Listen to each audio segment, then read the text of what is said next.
Mbola faly miarabantsika rehetra ny tokantrano indray manaraka ny televiziona malagasy ary atao anatin'ny fandaharana mety toetry ny andro indray. Makasika izay toetry ny andro izay dia tsapantsika fa efa somary miditra anatin'ny volonandro somary mafapanantsika nandriny roa andro sesy izay mbola mitohy izay fiakaran'ny maripana izay amin'ny ankapobeny saika manerana ny nosy mihitsiny ary isongadina kosa nefa ny fiakaran'ny maripana any amin'ny sabotsy sy alahady anoany aty andrefan'ny nosy sy aty atsimo andrefan'ny nosy aty. Hojerentsika amin'ny atsipiriany ary izay mety ho toetry ny andro izay raha pitso maraina izany dia anamarika ny vao maraina ny fisian'ny andian-javona na zavotany amin'ny voatany manontolo iny izay somary ampilatsaka ny maripana ambany moa ny fisian'izay zavona izay amin'ny ankapobeny dia maina manerana ny nosy ankoatran'ny aty amin'ny manodidina ny antalaso maranjeta zany no mbola misy orana manify kely ihany ny vao maraina mandraondraona kosa motsiraky ny faritra melaky. Mitolakandro ho an'izay rapitso izay ihany ary dia mbola ny masoandro mibalika no ipantoerana manerana ny nosy aty amin'ny motsiraky ny analanjorofo sy antalahatra no misy orana tandrivon-drahona kely toraka izany ihany koa manodididina ny nosobe dia ahitana tandrivon-drahona kely indrindra mofa ny alina. Ho an'ny vinavina ho an'ny maripana kosa indray ary manodidina ny 5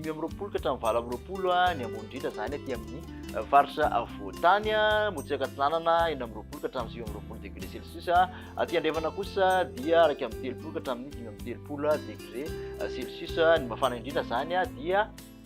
Betsiboka, Menabe ary atsimo andrefana mahatratra 30 degré celsius moa aty amin'ny manodidina ny Beroroa aty an'izany no mafana indrindra raha ho an'izay rapitso izay. Toy-antsika indray izay toetry ny andro izay ho an'ny sabotsy manokana dia mbola misy hatrany aloha ny andian-javona ny vao maraina amin'iny voatany manontolo iny ho maina ny masoandro mibalika aorian'izay no ivantoerana ny atoandro izany mitoetra hatrany ny orana malefaka aty amin'ny motsiraka analanjorofo sy maro antsetra aty misy tandrivon-drahona manodidina ny nosobe ny ankoatr'izay dia mibalika ny masoandro. Ny maripana ho an'ny sabotsy misogadina ny fiakarana aty atsimo andrefana mahatratra tamin'ny 30 aty amin'ny Beroroa aty amin'ny atsimon'ny nosy ny androy 30 Toliara 30 toraka izany ihany koa ny faritra Betsiboka 30 degré celsius. Makasika ny alahady kosa indray dia mbola maina hatrany manerana ny nosy amin'ny ankapobeny ny atsinanana nosy no somary mandraondraona kely arahana orana manify izy ho amin'ny motsiraky ny fitovinany sy atsimo atsinanana analanjorofo ary antalaha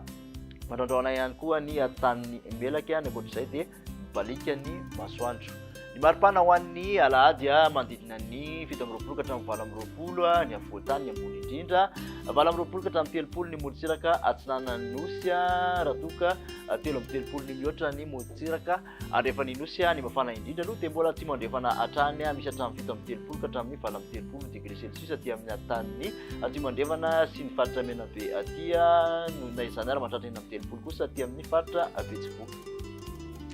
Makasitraka anao indray nanaraka izay hatramin'ny farany manasona hatrany nanaraka ny fandaharana mety toetry ny andro amin'ny manaraka an'izay ary veloma tompoko.